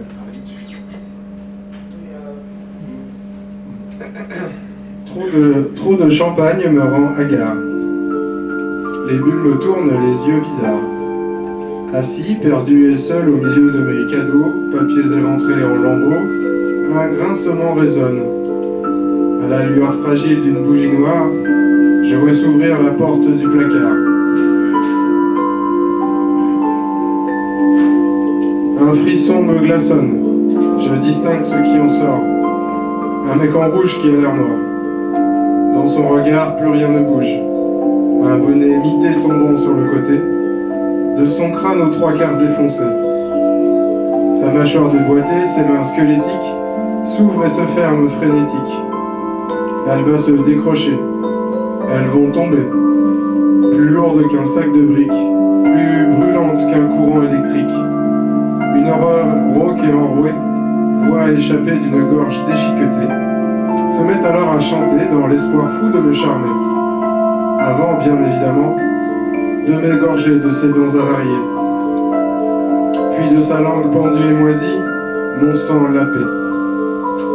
Joyeux Noël d'outre-tombe, bonne année de l'autre monde, tous assis sur une bombe, embrassez vite la main tranchée d'une blonde, dévorez les viscères fumants d'une brune, sucez les os d'une rousse, que la soif de nécrose vous pousse. Baissez-vous, servez-vous, et s'il ne doit en rester qu'une, peu importe le flacon, on se fout qu'elle soit blonde, brune ou rousse, du moment qu'avant de mourir, elle est la frousse, que tous des morts vivants nous devenions. Bonne année, bonne santé. Merci.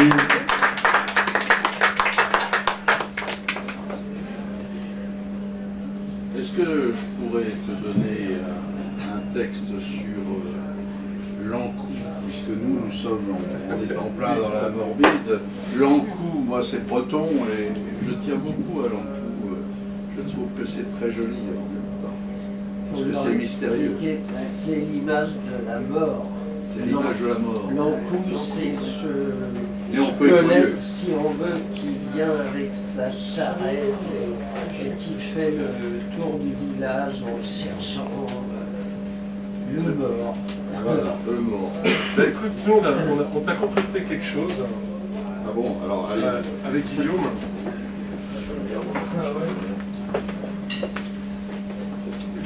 Ça, Lucien. Il est feignant hein, aujourd'hui. Non, tu sais, il amène tout le matériel avec moi. C'est vrai qu'on s'entend bien d'ailleurs. C'est pour ça. Il fait bosser les autres.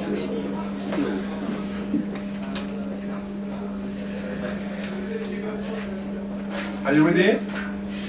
Non, alors tu as son propre texte. J'ai pris le temps de sélectionner. C'est un dandilettante. Hein oui, oh, très. Un beau terme, un dandilettante. Dandilettante, mais dangereux quand vous êtes avec lui en voiture.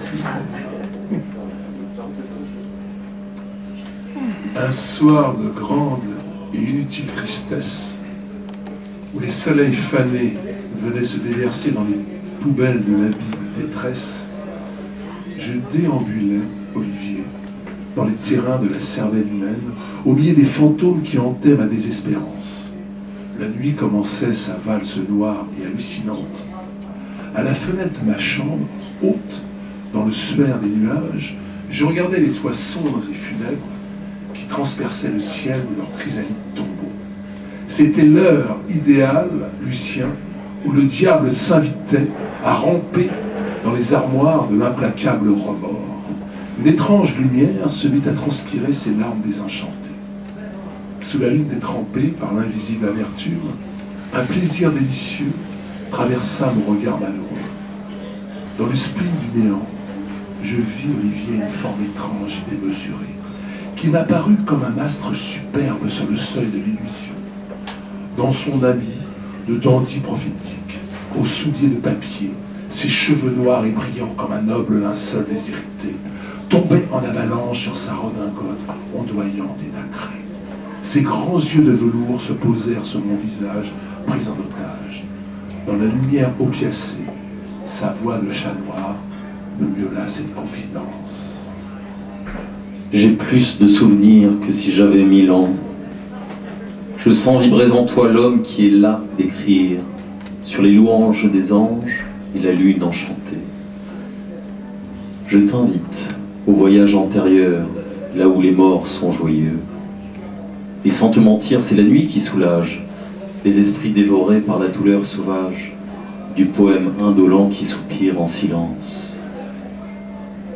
Au fond d'un tiroir de la composite banalité, laisse-moi t'emporter au hasard de la rime, dans l'atmosphère des impasses sans issue, sur les bancs de chêne attachés au pavé, là où les vieilles Vénus pleurent leur jeunesse, dans le vin et l'opium des syllabes antiques, au bord de la déchéance d'un pays qui nous ressemble.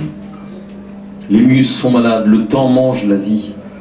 Regarde cette mendiante rousse à la jupe trouée, sous la porte cochère attristement lascive. La misère en haillons fait jouir la bourgeoisie, qui, comme un vampire ivre de chair fraîche, dans le miasme plaisir du corps maladif d'un peuple condamné aux cruelles caresses. Des monarques républicains qui font voter des lois et donnent des noms de rues aux poètes sans logis, qui pourrissent dans les taudis des paradis artificiels. Tiens, les porteurs de béquilles descendent sur la ville, les vieillards en guenilles grimacent leurs incessantes douleurs. Les squelettes des démons vicieux se mettent à danser sur la piste de bal, les monstres aux formes disloquées embaument les momies de leurs parfums visqueux. Les bossus édentés se balancent dans une molle étreinte, où les cadavres impurs, enamourés par la fiole de l'éther évaporé, se débattent les yeux gonflés par l'ivresse opiacée. Dans le cercle infernal de l'hallucinante immortalité, jadis dans leur splendeur, les petits princes et lubriques empereurs furent des infâmes assassins qui maudissaient nos âmes. Allons donc faire un tour du côté de l'aumône, dans le bric-à-brac du cimetière voisin, là où les sorcières faméliques dans le vent des corbeaux font danser les filles damnées au son du glas fêlé, pour compenser les mauvais tours de la défunte année. Voici les saltimbanques et les montreurs d'animaux qui, pour combler l'horreur sur les tréteaux dressés, font tourner les singes et les vieux ours enchaînés. Tu le reconnais, ce don Juan, méprisant à l'œil fier, il n'a plus son sourire lubrique dans son sarcophage de pierre. L'enfer est une boutique où s'agitent en cadence les charognes lubriques infectées par le vice. Le paradis, un péché d'orgueil pour l'humanité, qui se courbe à la pénitence pour confesser l'insanité. Les fleurs du mal ne peuvent pas fleurir sur les balcons de la malsaine désespérance, où le maladroit rimailleur en quête de reconnaissance attend son jour de gloire et de moribonde renaissance. Arrête de te morfondre au fond des îles de paresse en te prenant pour un de ces maudits poètes mystiques qui pleurent sur sa détresse comme un ivrogne stupide. C'est que demain, encore, il te faudra vivre. Dans l'horreur des domiciles aux guenilles sans adresse, aujourd'hui, demain, après-demain, souviens-toi que l'horloge qui bat 3100 fois par heure quand elle te chuchotera avec sa voix d'insecte métallique, que les portes de la perception sont toujours ouvertes à celui qui sait franchir les portes de l'invisible ascension. Souviens-toi, dans ces instants perdus, dans l'horreur et l'extase de la vie, que le temps est bien trop court pour regarder mourir les heures. Sur les pendules du diable qui battent au rythme du bien et du mal, chaque seconde, chaque minute vide de beauté est un corbillard qui te conduira vers la mort de l'âme. Maintenant, il est grand temps que je me libère dans l'air supérieur de l'inaccessible azur. Déjà la carcasse de l'aube effaçait les traces du voyage. L'animal chat poétique était reparti sur la grande route de l'illumination, me laissant seul et sans destination aucune dans la brume de l'existence façade. Retrouver le tic-tac uniforme des sentiments humains. Je me suis réveillé à l'aube de la fragilité, avec cette voix venue d'ailleurs, ce chat envoûtant qui vit à l'intérieur du souffle, qui respire l'inaccessible éclair, qui s'offre et qui se cherche dans les vers immortels de Charles Baudelaire.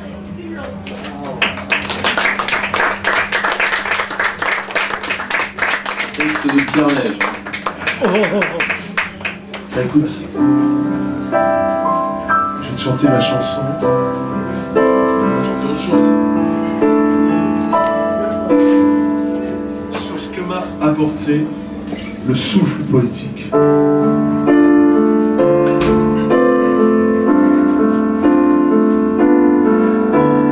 Frénésie de griffonner sur le papier ce que les ratures de la vie n'ont pu effacer. Sentir l'azur de l'infime écriture, hanter les brises de l'esprit dans les allées insaisissables de la pensée.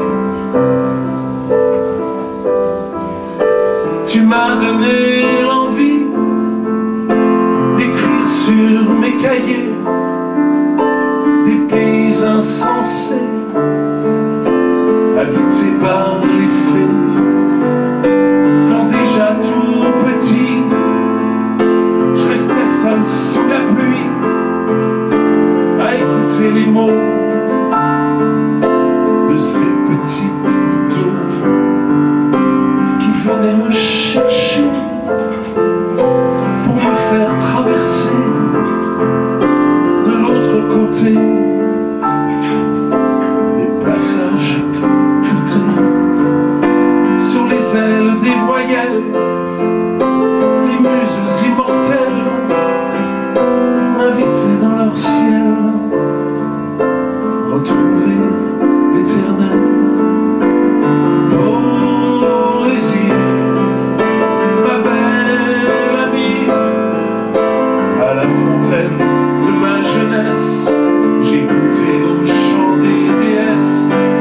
Poésie, je t'ai suivi sur les chemins des flots divins, là où ta lyre m'a pris à lire la caresse du je t'aime, posée sur le diadème de cette jeune fille qui danse entre les lignes de l'espérance.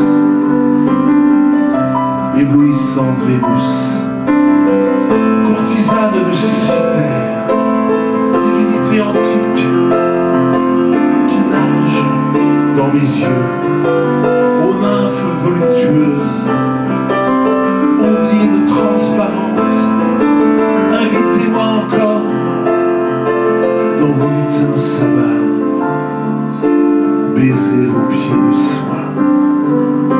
Dans l'encre de ta sève, le stylo plein de fièvre, j'ai brodé sur ton corps tes vers aux cheveux d'or. La silence, alchimie du verbe qui poursuit les silhouettes du poète qui valse dans sa tête, cette infernale prose qui délicatement se prose sur les syllabes illuminées par les nymphées inconsolées. Poésie,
finir par la crise, toi. On a oublié. Tu voulais peut-être dire quelque chose, René? Non. Hein? Joël? Non. Dire peut-être un mot très rapide, notamment pour Michel Mella, qui salue bien sûr Olivier, il est en province.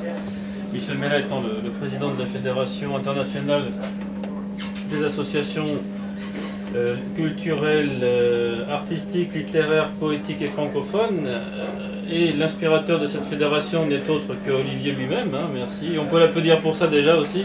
Vraiment bravo pour cette initiative.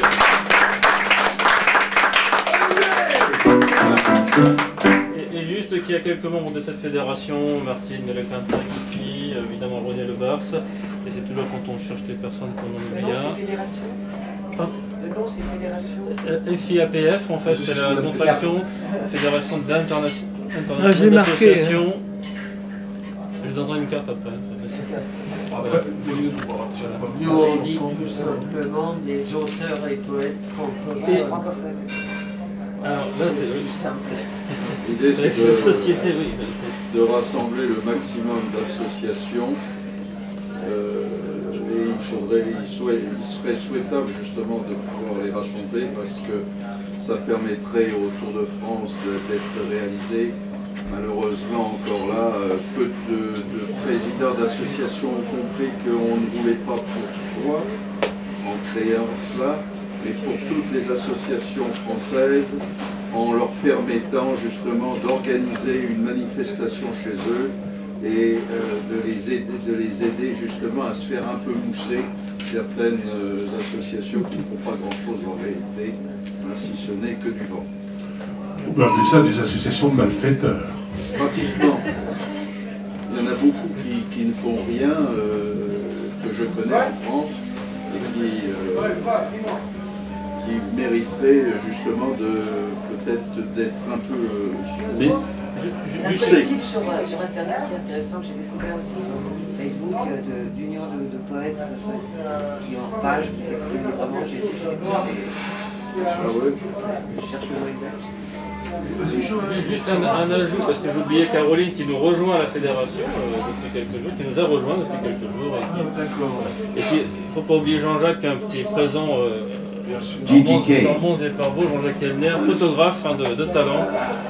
Et vous pouvez retrouver ses réalisations sur les sites et les pages de Facebook, entre autres. Et en exposition. Et puis, moi je voudrais souligner que j'ai eu la chance de rencontrer Génie Alpha il y a une dizaine d'années. Et le mois prochain, il y aura Pascal Bonin, on va faire, pour les arts nègres et les poètes. Moi j'ai été élevé au Sénégal et j'étais sensible à la générosité et l'humanisme de Génie Alpha, et je tiens à en parler parce que le papa d'Olivier allait régulièrement à une réunion de poètes dans sa rue, dans son appartement. Et il y avait de grands noms de la poésie qui venaient, notamment Noël Villard, il y a un grand prix chaque année de la poésie, Noël Villard. Il y avait Monsieur Dali qui venait régulièrement aux réunions, et j'ai eu la chance de rentrer dans l'univers de Génie Alpha, qui est décédé malheureusement il y a 2 ou 3 ans à 101 printemps. Et elle m'a emmené un peu partout avec elle dans les soirées théâtrales et poétiques. Et elle m'a parlé du papa d'Olivier, enfin du papa d'Olivier, voilà. Paul. Et voilà, et c'est pour ça, et j'essaie de travailler conjointement aussi vous avez un musée qui est à côté de la place Victor Hugo, et on va essayer de faire quelque chose là-bas aussi pour les arts nègres. Enfin, vous voyez, c'est un monde petit finalement, et je pense qu'avec la bonne volonté de tout le monde, on arrivera toujours à générer des forces. Voilà, juste Pascal Bonin. Le mois prochain, ce sera le vendredi 10. Et je suis heureux parce que finalement, il y a quelqu'un qui avait écrit The Celestine Prophecy, un auteur américain. Il a dit qu'on est tous bizarrement reliés à 7 degrés de soi, et on connaît quelqu'un dans le monde entier. Et ça revient au loin de l'haricot blanc et l'haricot noir. Si vous voyez un haricot blanc et un haricot noir, vous le retrouvez au bout d'une 7e génération. Et j'ai eu la chance de dîner un soir avec le mari de l'ambassadrice des Philippines, et il m'a dit qu'il descendait de la famille de Gengis Khan. Son fils avait fait l'Indian Test à Washington, et il descend de la famille de Gengis Khan. Donc à mon avis, on est tous liés par... voilà. Olivier, comme disait Woody Allen aussi, je ne crois pas aux années futures, mais j'emporterai quand même quelques vêtements de rechange. On pourrait On pourrait peut-être finir cette soirée par la fragilité du poète. Écoute, écoute, bel ami, la cithare, et tu deviendras poète. Observe cette fleur prête à éclore, et tu comprendras que la vie entoure ton réveil. Et tu entreprendras alors un parcours vers la connaissance de l'Iocète. Alors l'Iocète, c'est une arbre aquatique très vivace. Parce que moi, je lis. Le poète est fragile, et sans la présence des mots, ses sentiments s'éteignent, faute de cette ivresse. Du bonheur de manier la rime enchanteresse, il sombre dans la mélancolie des mots.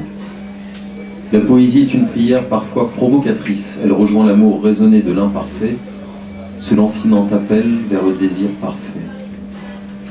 Le prêtre évoque la prière et le poète les sentiments. Tous deux se rejoignent dans l'indulgence d'un monde aveugle criant vengeance. Voilà, écoutez, cette soirée-là, voilà, si vous voulez acheter c'est pas le... C'est pour vous, je donne les... Voilà, si vous voulez, on a quelques CD, si vous voulez boire un coup, il n'y a pas de souci. On finit en chanson, ça vous dit de finir en chanson? Ouais. Voilà. Ça vous dit de finir en chanson? Oui! Alors le prince quand même, le prince de la poésie de Saint-Germain-des-Prés qui a foutu un bon bordel avec tous ces snobinards. Et c'est comme ça que René a eu l'idée. On était à Vanves, on était venu comme un Malacofio voir un truc immonde, hein, tu es d'accord, tout ça.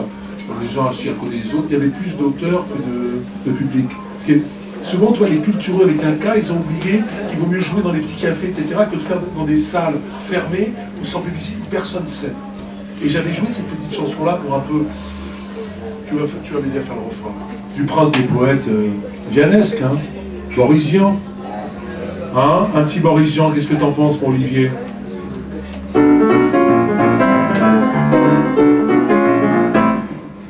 Un beau matin de juillet, le réveil a sonné dès le lever du soleil. Et j'ai dit à ma poupée, faut te secouer, c'est aujourd'hui qu'il passe. On arrive sur le boulevard Saint-Martin pour voir défiler le roi de Zanzibar. Mais sur le champ, on est refoulé par les agents. Alors j'ai dit, on n'est pas là pour se faire engueuler, on est là pour la fête à Olivier. On n'est pas là pour se faire assommer, on est venu juste voir le défilé. Si tout le monde était resté chez soi, ça ferait du tort à la République. Laissez-nous donc qu'on le regarde. C'est le prochain coup, quand la reine reviendra, ma parole, nous on sera là. Le jour de la fête à nous, mon frérot, je l'ai invité dans un petit bistrot où l'on boit un rouge à lèvres, un hectare de première. On est sorti très à l'aise, et voilà que j'ai eu l'idée de ramener chez moi. Et j'ai compris devant le rouleau à pâtisserie. Alors j'ai dit, on n'est pas là pour se faire engueuler, on est venu. Ah si, on est venu pour la fête à mon pote, touche pas à mon pote. On n'est pas là pour se faire assommer, on est venu juste faire une petite balade. Si tout le monde restait toujours tout seul, ça serait une tristesse pas croyable. Ouvre ses portes et s'en dévoile. Le temps c'est pas aussi, prochain coup, ma parole, prochain but, solo writer.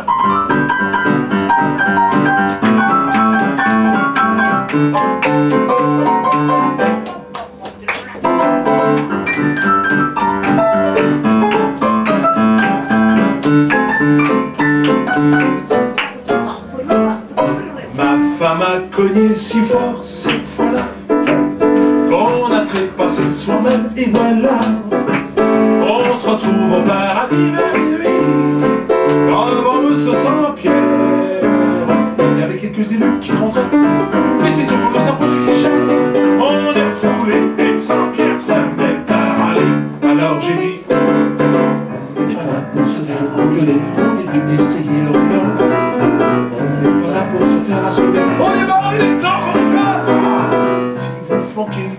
cogne à la porte, il ne doit pas vous rester beaucoup de monde. Portez-vous bien, mais nous on se casse. On est descendu chez Satan, et en bas c'était des patents qui prouvent qu'en protestant, quand il est encore temps, on peut finir par obtenir des dédommagements.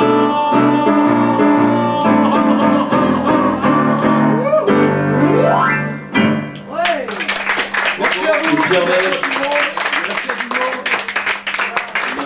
Puron, de sa présence. Il y a simplement une chose à dire, c'est que dans cet ouvrage que vous avez retrouvé, ces ouvrages, je ne parle pas pour moi, je m'en fous, hein, qu'on me lise ou qu'on ne me lise pas, j'en ai rien à branler.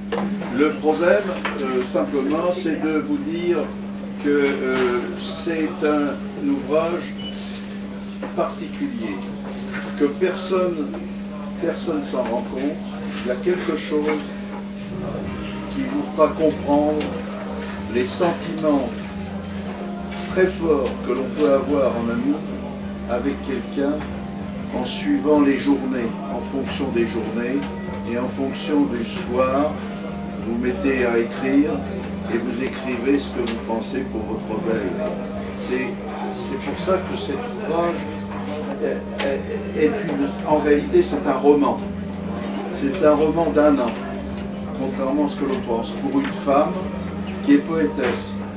Et dans cet ouvrage, vous avez un autre, comment dirais-je, ce qui est important, c'est on peut faire de la philosophie au travers de la poésie.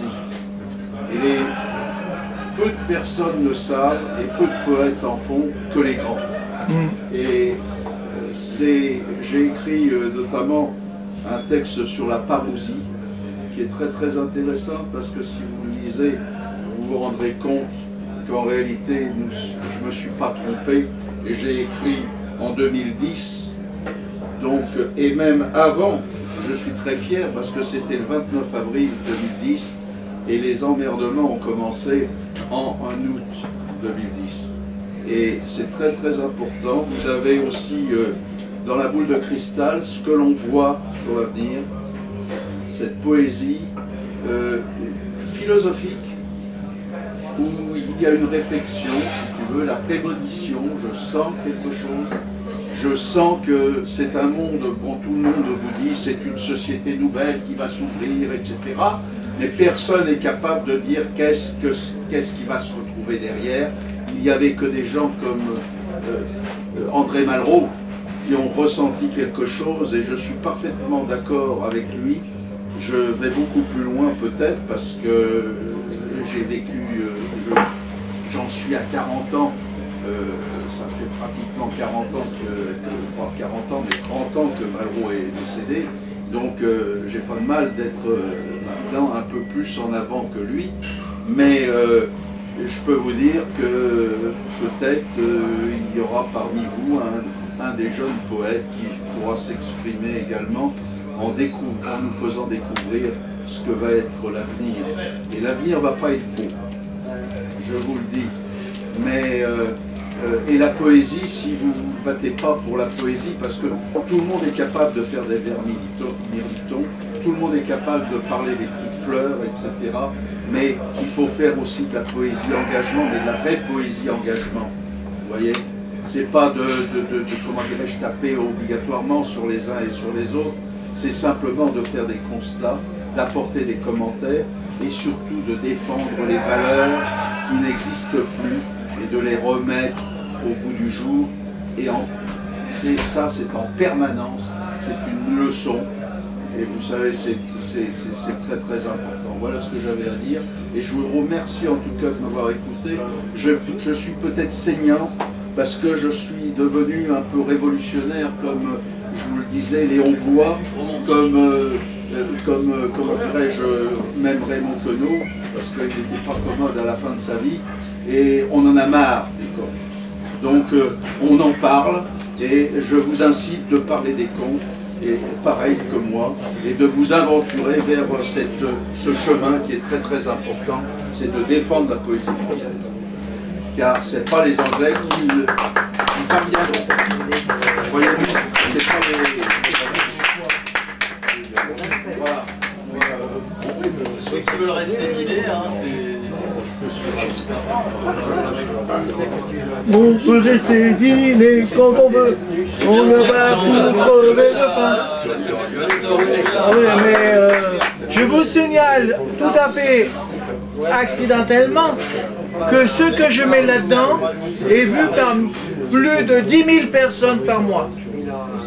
Il y a 10 000 personnes par mois qui passent sur le site. Où est-ce que tu mets ton site? Sur Internet? Il est sur Internet et il est extrêmement populaire. C'est vrai, hein? 10 000 personnes veulent vous voir, mesdemoiselles. Regardez-moi, 10 000 personnes non, c'est vrai, j'ai un succès phénoménal sur mon site. C'est quoi le nom du site? Je vais vous le donner tout de suite sur ce papier. Vous allez sur Google, sur votre portable, vous tapez, vous êtes tout de suite dedans. Et vous tombez sur des gloires que je rends immortelles, parce que j'ai un site dédié à la poésie, à la chanson, de qualité. Et je vous donne mon nom de site. Vous tapez ça, simplement ça. Je vous donne le nom complet du site.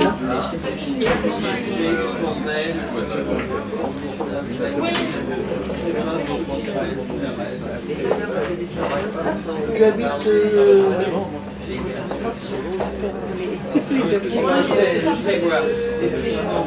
numéro de téléphone. Allez. 06. Voilà. Très important, PH Kenbotin, c'est mon nom. .youtube.com. Ce sont des N.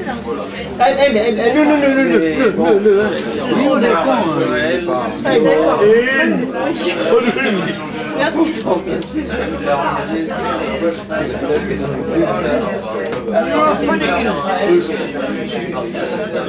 Comme toi, l'écriture est un vacarme. Ah oui!